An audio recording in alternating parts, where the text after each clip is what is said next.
Your sexual energy is one of the most powerful forces in human nature.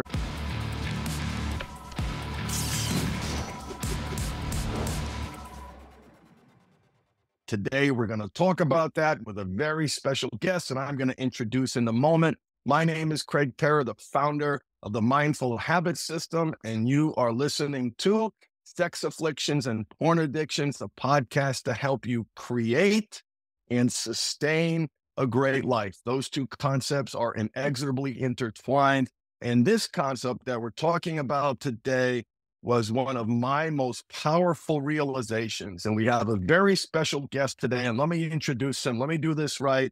Not only is he a graduate of the Mindful Habit System for men struggling, he also graduated from my therapist and coach training, and I am so proud of him, and I am blessed to call him a friend. He is the co-author of Amazon bestseller Think Big, co-authored by legend Brian Tracy. He is the host of Porn Talk, and you can find him at powerfuleric.com. I would like to welcome Eric Zuzak to the program. So glad you are here, brother. Welcome. Thank you. The party people are in the house. Let's take this sexual energy and get this party started. Let's get this party started. I love the energy. So today we're talking about one of my most powerful realizations, Eric, and I love what you've done with this concept. You've really taken it to another place, and I want to talk about that. But first, I remember coming out of inpatient, and I had tried to hurt myself. I tried to OD. I had just been fired from my job. My sexual energy was out of control. And I received a packet of information that told me what I needed to do. And what I needed to do, according to them, was to go to more therapy and go to more meetings. The thought of rehashing my childhood trauma again, and the thought of going to meetings, which, listen, God bless, they work for some people. That's not our audience. But to listen, to sit there and problem after problem after problem and how bad it was, that's when I really was depressed. I was literally more depressed at that moment leaving the facility than I was. And then someone recommended the book. Have you ever read the book, Think and Grow Rich? And I'm like, I read that book 10 times, when I was an executive and in leadership training, but I always seem to skip over chapter 11 and where he talked about sexual power. Tell me about what that concept meant to you, because it changed my life. And I'd like to hear your perspective. It's chapter 11. It is the mystery of sex transmutation. And by the way, before I answer that question, I would like to just piggyback on what you were saying about 12-step programs and all the things we were supposed to do. I will never forget walking into my first 12-step meeting, my sexaholic. It was actually Sexual Compulsives Anonymous. I went through them all, and I will never forget it because in the room was a convicted pedophile. Now, I had my challenges. I did a lot of things, but that was a whole other level of depravity. And so to think that I was in the club with convicted, and that was just the one, there's others in other meetings, with convicted pedophiles, that doesn't exactly make you feel really good about yourself. Like, it didn't come out of that meeting feeling really great. I felt really worse. And people were crying at the meeting. It was not a great energy meeting. And so anyway, chapter 11 from Think and Grow Rich, The Mystery of Sex Transmutation. That is where I have gone with this. I've really focused on channeling your sexual energy into your goals and dreams and dropping the labels. And that's what I really appreciated about your program. You didn't do any of that. There was none of this where you introduce yourself and say, like in all the meetings I would go to, they would have you say, hi, my name is Eric. I'm a sexaholic. I am powerless over porn. It's been 3 days since my last slip. And then you would describe your worst behavior every time. And talk about disempowering. So anyway, the channeling your sexual energy, people ask, well, how do you do that? And that's what is missing in that chapter. It's a great Yeah. classic book. He was far ahead of his time. But the thing that is missing in the chapter is, well, how do you do that? And one way that I do it, and as you know, I just stumbled on this accidentally, is I was creating my login for your app. Remember back when you had the app, that Yeah. little Yeah. app, and I was creating my login for it. And it talks about mindfulness, of course. And I thought, I've been calling myself powerless over this for decades, and clearly hasn't worked.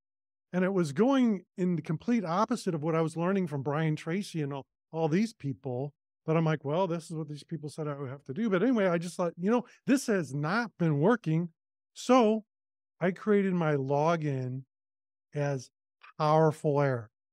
And in that moment, pitiful, powerless, porn addicted Eric died and Powerful Eric was born. So I don't call myself Powerful Eric out of ego. It's out of having called myself a piece of shit and powerless for decades. So that's the story.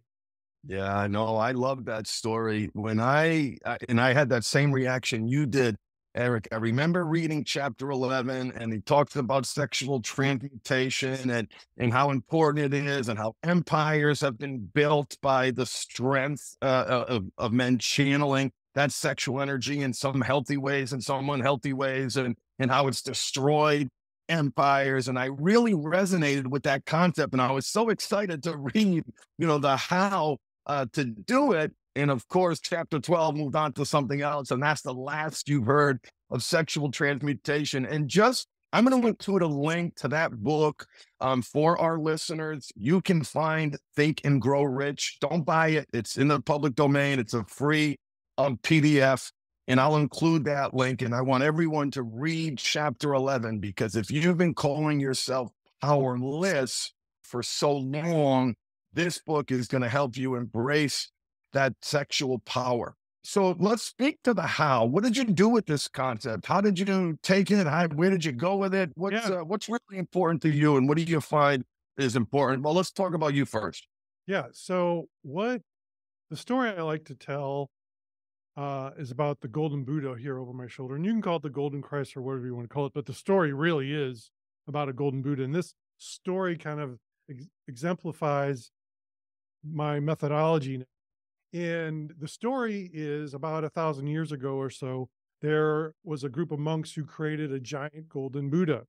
And they learned an invading army was coming, so they knew they had to get rid of it or hide it, and it was too big to move. So they disguised it. They covered it in clay. They covered it in dirt. And their plan did work. The invading army came and they did not find the golden Buddha. Unfortunately, they killed everyone that knew that it was there. So it literally sat there for another 200 years. And there's another group of monks at the monastery, and they're outside on a bright, sunshiny day. And they notice a glimmer of light, and they go to investigate. And they uncover this gold, and they uncover this giant golden Buddha. And that's the story that I found for myself and for my clients. And that on the inside, we are good people, but we get caught up in the challenges of life and traumas and addictions, and we get buried in all this muck. But underneath that is all this gold. And so when I first started doing this, when I got my certification from you, Craig, I thought, well, my job, I help men break addiction to sex or pornography. And that's what I do. But what has it evolved to over time is about building this new person. And really, building is not an accurate words. It's really revealing themselves unto themselves. Because it's kind of like, a buried treasure, a treasure chest that is at the bottom of the ocean. Those gold coins down there do no one any good until they're brought to the surface and used. And same thing with all our great qualities and characteristics. If we never use them, bring them to the surface and use them, they don't do us any good. So all those things are there. And so I've really now focused on building or revealing themselves unto themselves. But there's a lot of work that goes into before you can do that, because if you just drop somebody into, you know, the goal, that doesn't work. So there's a process to it. Why is it harmful for most people, Eric, to identify as a powerless sex or porn addict? Well, I can tell from decades of experience of trying to do it myself, on saying, I'm powerless over this and labeling themselves as sex or porn addict, is that then you start to identify with it. And especially if you're continually going to 12-step meetings where every meeting you go to, I'm a sexaholic, I'm a sexaholic, I'm powerless over porn, I'm powerless over porn. I mean, my God, just saying it now kind of depletes my energy. Our words are powerful. Our words are powerful. I mean, you know, if you're, whether you believe the Bible or not, it's irrelevant. It says the world was spoken into existence. Words have enormous power. And if we are continually calling ourselves, I'm a sexaholic, I'm powerless over porn, then that's going to be your reality. So in my opinion, there needs to be a step 13. There needs to be a graduation date. Now, in the very beginning, I have to say, in the beginning, there's a lot of merit for that. Saying, Yes. hey, this thing's beat me. I give up. Like, what do I do now? Like, in the beginning, there's a lot of Help, merit. right? Help me. I'm broken. I need help. I Exactly. can't control it. I Exactly. admit it. Very, very important principle. Exactly. But if you keep saying that over and over, you're just spinning your wheels. There needs to be some type of graduation. And the point you make about identity, and we're not talking about complicated, nuanced topics in psychology. Identity is like centuries old. It is universally recognized in almost every field of self-help that identity change is the deepest level of change, and identity reflects who you are. And when you call yourself, or when you identify as a sex addict, as a porn addict, it anchors you right to that label, instead of creating healthy sexuality. And how is embracing that sex is powerful for transformation? How is that relevant? How do you use that how did you use that to create healthy sexuality for yourself? So I could answer that in really one word. That's goals. One of the things that I like to do with clients is have them come up with a BHAG, the big, hairy, audacious goals. Because, Craig, I don't know about you, but I find that, because I was one of, I had given up on my goals and dreams. Like, who wants to hear what a broke porn addict has to say? So, in the thing that I wanted to do was to get into speaking and things like that. And I'm like, so I had just laid those to rest. And the great speaker Les Brown, known as the motivator, says, giving up on your goals and dreams is committing spiritual suicide. And Mm. I had committed spiritual suicide.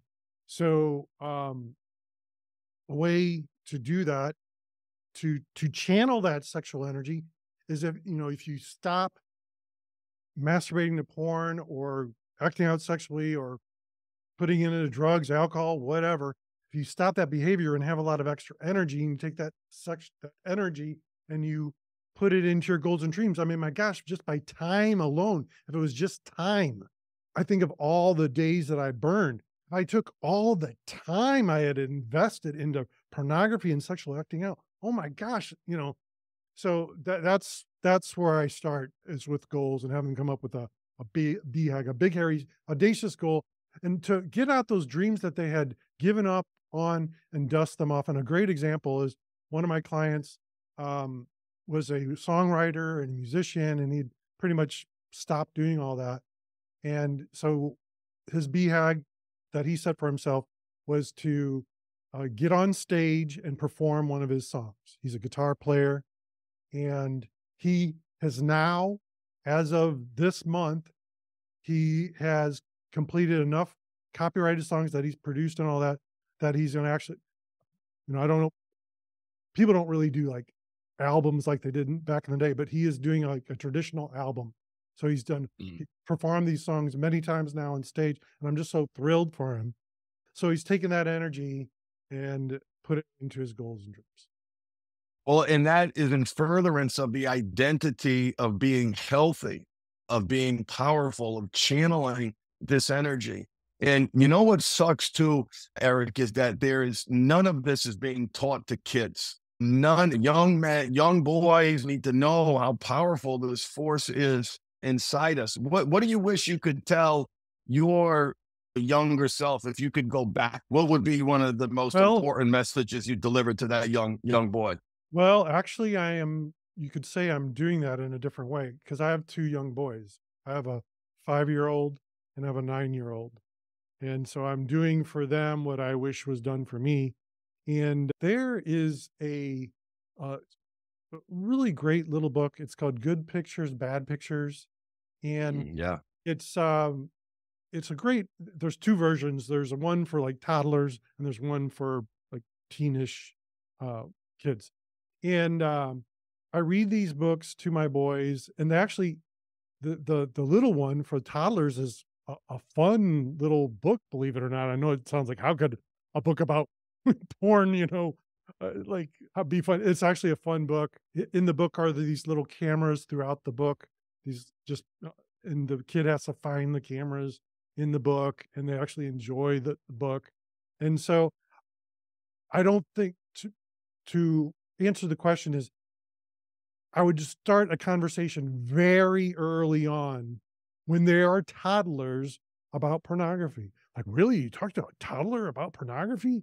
They don't even know what it is. They don't even, right. They don't yet, but they will, because either they're going to stumble across it accidentally, or a friend is going to show it to them, or they're going to seek it out on their own. They will see it. You got to prepare for that fact. And so start having a conversation. I would have a conversation with my young self about just what it is and what addiction is, and do it in a fun way, like through this book. And telling them that, at age appropriate, that there's this powerful force growing in you that when channeled, directed in a healthy, constructive way, you're going to create a great life for yourself. When it is channeled and directed in an unhealthy way and the data is overwhelming, your life is pretty much going to suck. You're going to feel bad about yourself. You're going to feel shame. You're going to be controlled instead of being in control. And the other thing that I've noticed too, Eric, is when guys don't, at least when guys come to us at first, they're mostly deeply entrenched in a model that hasn't been working for them. They're powerless. They're surrendering. When they say, I am a sex addict, I am a porn addict, it's not Phoenix from the ashes reclaiming that word. It's, I'm a sex addict, I'm a porn addict. Those fathers don't talk to their kids about healthy sexuality, but powerful Eric talks to his kids about healthy sexuality. Thoughts? And well, my thought that this just came to mind, you said the word fathers. And that's a huge part of the problem, is a lot of these adults now grew up without a father. And my father was a great guy, and he did best with the tools that he had learned from his parents. But unfortunately, his parents, my grandma and grandpa, were pretty messed up individuals. And so he did the best with the tools he had. One of the ways that he would cope is as a child, he would throw himself into his schoolwork, and he went on, that served him. He went on to be a PhD because of that.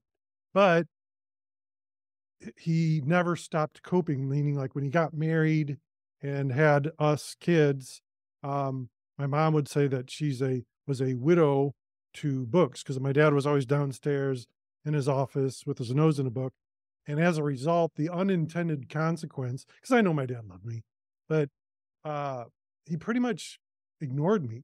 Like he did his coping mechanism, which is knows in a book in his work. And so I understand that being ignored is actually worse than being abused.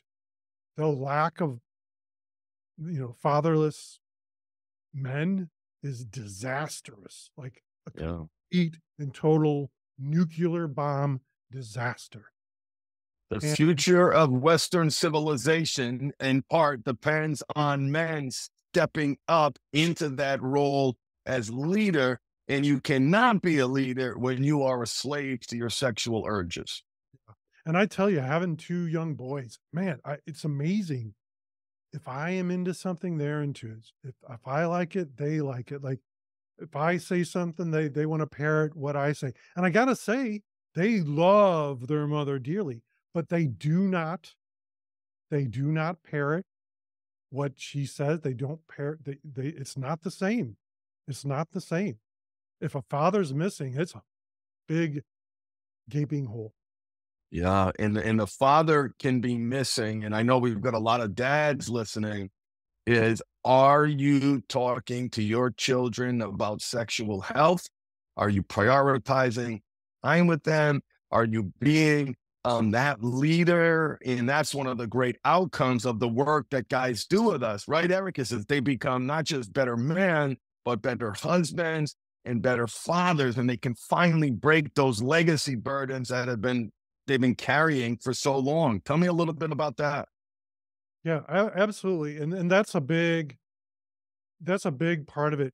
When the guy reaches out, if he's married, the wife has, she is left in the dust. And that's what I like what you were doing with it, with helping the wives. You talked about Napoleon Hill in his book, Think and Grow Rich on sexual transmutation.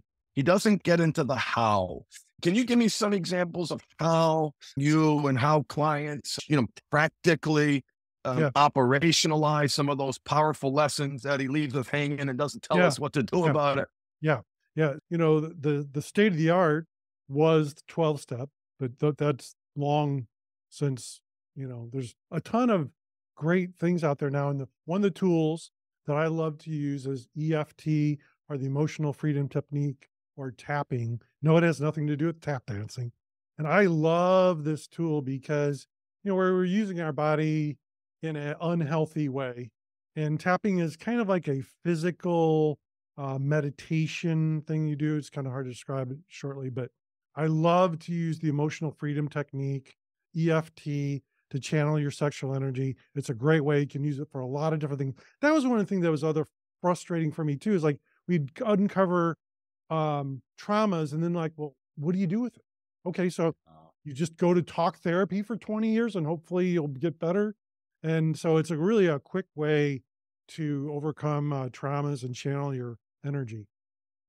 In the emotional freedom technique, I'm familiar with that. I've used that myself personally. Great tool for managing compulsive urges, anxiety, grounding. And correct me if I'm wrong, Eric, it is a series of very deliberate, intentional tappings on points in the body that regulate the central nervous system at a deeper level than just talking about it. Is that a fair Yeah, description?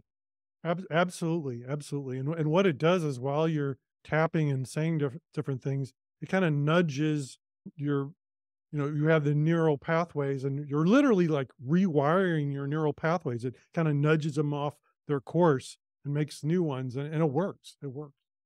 Yeah, I do the emotional freedom technique.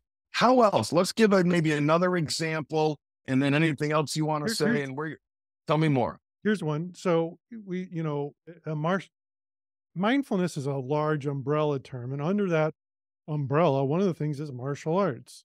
And some of these softer martial arts, like Tai Chi, for example, they really focus more on energy rather than like self defense. And that's a great tool that I like to use every Sunday. I actually go to the Tai Chi Association of St. Louis, and you literally are are playing with this energy. And so martial arts, depending on the art, can be a really great way to learn how to channel that energy. And I know you're big into yoga because I used to do it with you over Zoom.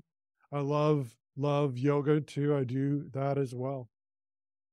In anything that can get you at that deeper level of, and when we say energy, it's not, some people hear that word and they automatically think this woo component to it, but it's not that. That's not what we're talking about. We're talking about evidence-based tools, teachings, and techniques that when you think of that sexual energy, right, how strong that pull is. And that's energy moving in an unhealthy direction. We're talking about directing that energy in a healthy direction so you can be happy, so you can be healthy, so you don't have to be stuck in that downward spiral of shame.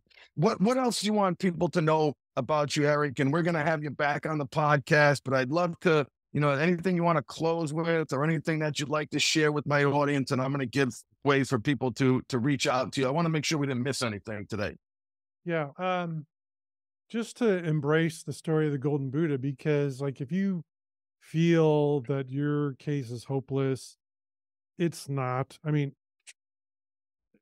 Craig knows I was burning entire days of my life. I would literally start in the morning, skip breakfast, keep going, skip lunch, keep going. Dinner time rolls around. I'm starving, so I throw a pizza in the oven, go back to acting out, and burn the pizza because I get my horse blinders on with the porn. Starving, so I eat burnt pizza and go till 3 a.m. So my point of telling you that is that if you think you're a lost cause, you're not. There is hope for you. And especially like it took me almost 20 years to reach out to Craig. Like what I was doing wasn't working. So if you're wise enough to find your way out of a wet paper bag, uh, you're a lot smarter than me. Like, it took me a long time to say, I got to try something else. So if you think you're hopeless, you are not. There is hope for you. Yeah, there sure is. There sure is hope. And that's the great thing about it is so many people come to us, Eric, they're so down, they're so hopeless. And the model that they're in, because we can recognize on a spectrum that there are some people, and we know this to be true, there are some people who do well in that approach. My experience is that number is far less than what people think it is, but there are people that do well.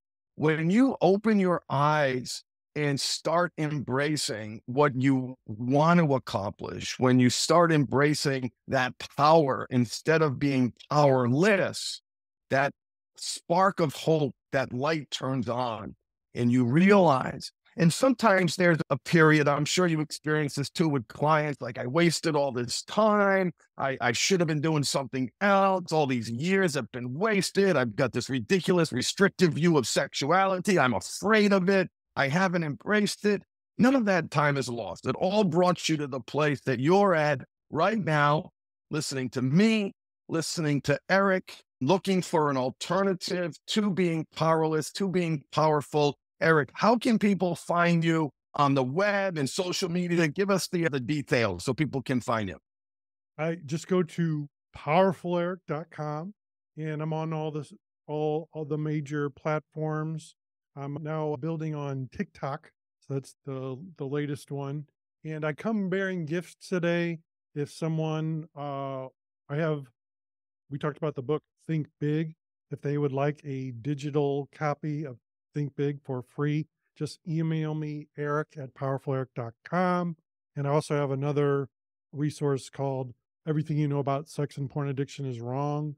You can ask for that resource as well. That's an audio book. Good. Give me that email address again one more time. And if they mention the mindful habit, or Coach Craig of the Mindful Habit, they'll receive a little discount if they choose to work with you. So don't forget, guys, if you're listening to me now, make sure when you go to powerfuleric.com or you email Powerful Eric, let him know that you found him on this podcast, and he's going to hook you up with a little discount to make it a little easier for you if you're in the place where you realize I need help. Deal? Absolutely. And it's powerfuleric.com, or my email is eric@powerfuleric.com. I like to say it with my superhero voice. Go to powerfuleric.com. PowerfulEric.com and email powerfuleric@powerfuleric.com. I love putting on that voice too sometimes. Awesome, awesome, awesome. Well, thank you for joining me, Eric. I want to do this again. Love reconnecting with you. I'm so, so proud of where you've taken this and what you've done. It's so exciting to see you thriving as a podcaster, as an author, and as a coach. It just warms my heart. And I love how you're helping other men out there learn to channel and embrace their sexual energy. Thank you so much for being here. My pleasure. And I forgot to add, Craig's name is in the Think Big book. He's in my story. So yeah, that was a great honor. I remember reading that. In Think Big, and it just warmed my heart. And I want you men who are listening to follow in my footsteps, follow in Eric's footsteps.